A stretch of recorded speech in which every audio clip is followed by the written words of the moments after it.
Hello, and thank you for joining me. There's two issues I want to address here, and that is reckless driving and road rage.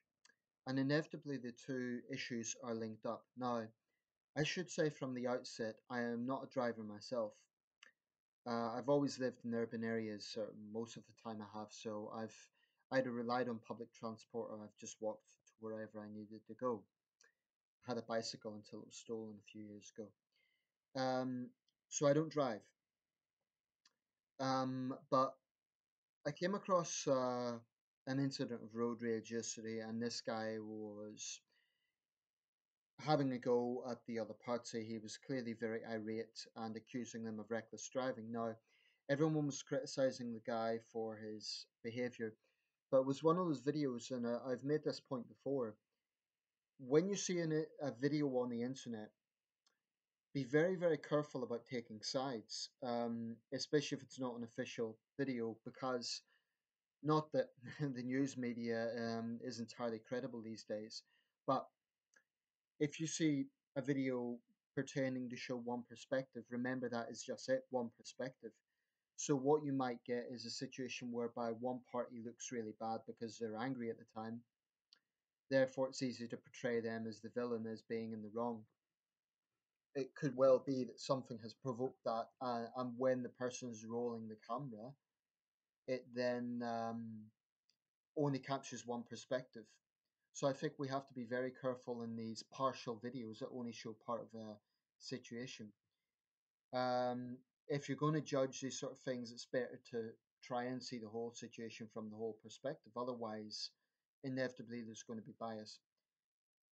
But it got me thinking everyone was criticizing the guy. Now, firstly, I don't condone road rage. I think there are people out there who have a really wicked temper and they have no sort of self control, men and women, and they immediately lash out whenever things don't go their own way.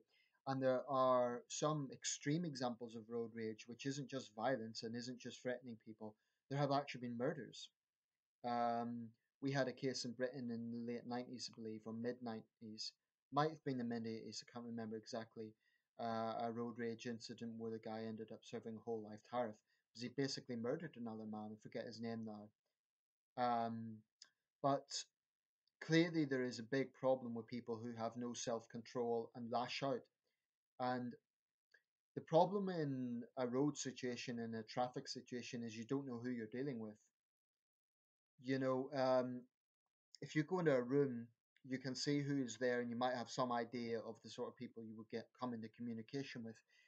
In a road, in a traffic situation, you may see someone behind the window, but when they get out, especially then, the personality really comes into the fore, and you may well be dealing with a psychopath. So that is something that is particularly dangerous about road rage. That there are people who really don't care, who have no sort of self control, and they are prepared to use violence because they don't like something another motorist has done.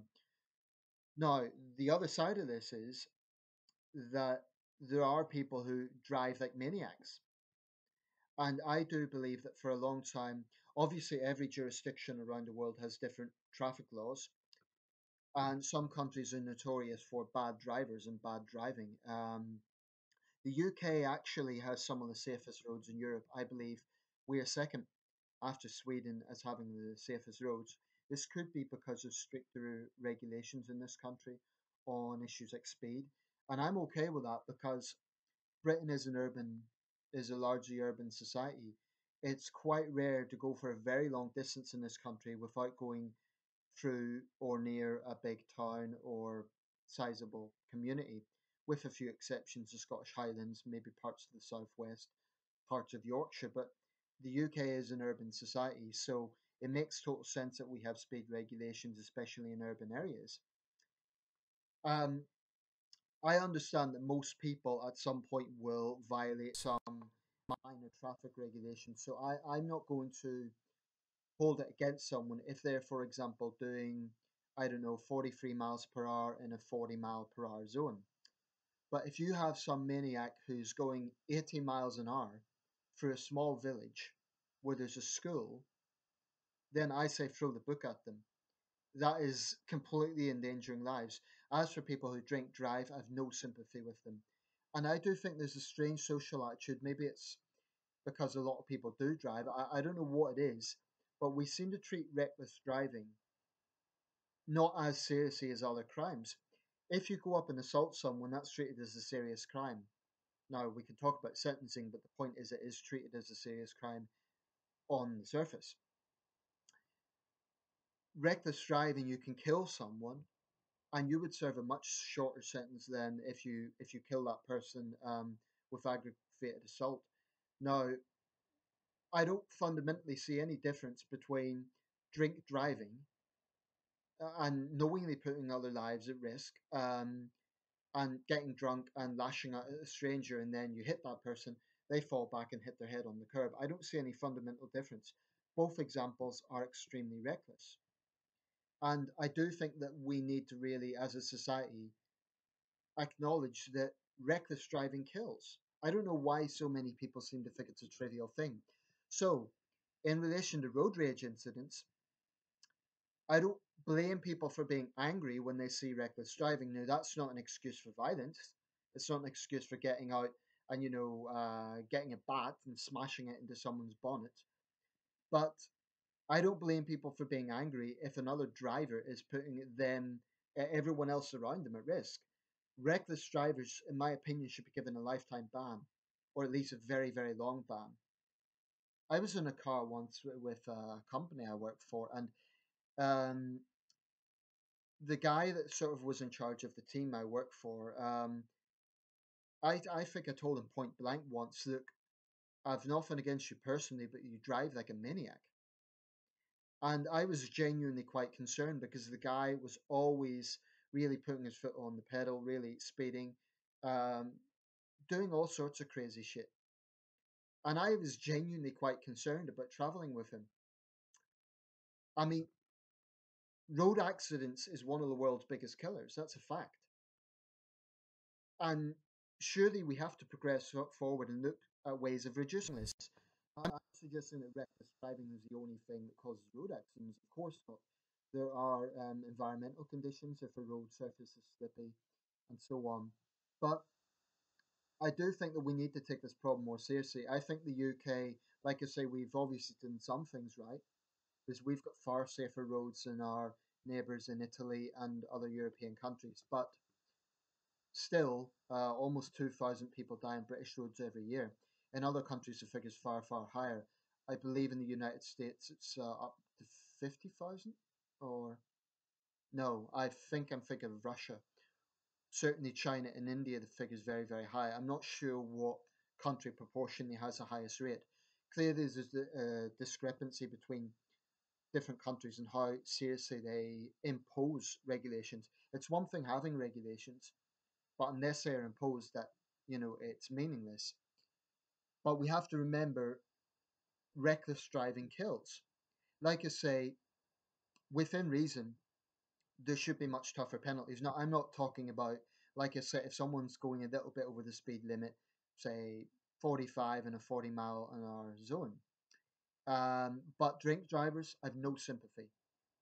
As far as I'm concerned, as soon as you drink drive and you step into the vehicle, you are putting yourself up for committing manslaughter. I've no sympathy at all. I don't care how upset someone is. I've no sympathy when you're putting other lives at risk. Same with uh, driving under the influence. And I don't understand why society seems to take these things as, I'm not talking about drink driving, but sometimes when it comes to reckless driving, I mean, there's this clash between road rage and reckless driving. In a road rage situation, people always criticize the person who's angry, but maybe, just maybe, in some cases, they have a right to be angry if the other person has been driving like a maniac and putting other lives at risk. I'm not saying for a second that violence is justified. I'm not for a second advocating road rage because, like I said at the start of the video, it's a big problem as well. But reckless driving, sometimes I was walking through Sunderland city centre the other day, pedestrianised area. There was a sort of side road, Park Lane, if anyone's familiar with Sunderland. Um, This guy, boy racer, just putting his foot on the clutch, going through a narrow. It was a road, but narrow road, just driving like a maniac. And I think I kind of gesticulated to him. He almost hit me, quite frankly. And I've no respect for these people, whether it's showing off, whether it's because they've been watching too much, Too Fast, Too Furious. I don't know what it is, but the bottom line is this can kill. So people like this, I've no sympathy with them. Throw the book at them, really, because this is not a trivial thing. And I think part of the problem is reckless drivers don't actually think that they're doing anything particularly wrong. They don't see it as the same category as assault or whatever, but it is. It's gambling with other people's lives. I think these people should be given a lifetime ban, or at least a very long ban. Okay, let me know your thoughts. Let me know what the situation is where you live, anywhere in the world. In the UK, I don't think we're the worst example, but we have no shortage of boy racers, sometimes girl racers, mostly boy racers, and just idiots, people that shouldn't be behind a steering wheel. And I don't think I'm an old man by saying that. I think it's just common sense. I don't want to be knocked down by some idiot that is showing off or who has been drinking and they just don't care. And sometimes you hear like celebrities, oh, this person's had a rough time, they were drink driving, let's feel sorry for them. No, I don't care if they're a celebrity. If you gamble with other people's lives, you get no sympathy. I don't care who you are. Let me know your thoughts. Let me know what the situation where you live. Summed up, road rage is a serious problem, but so is reckless driving. And I think as a society, we need to recognize that. Let me know your thoughts, and thanks for watching.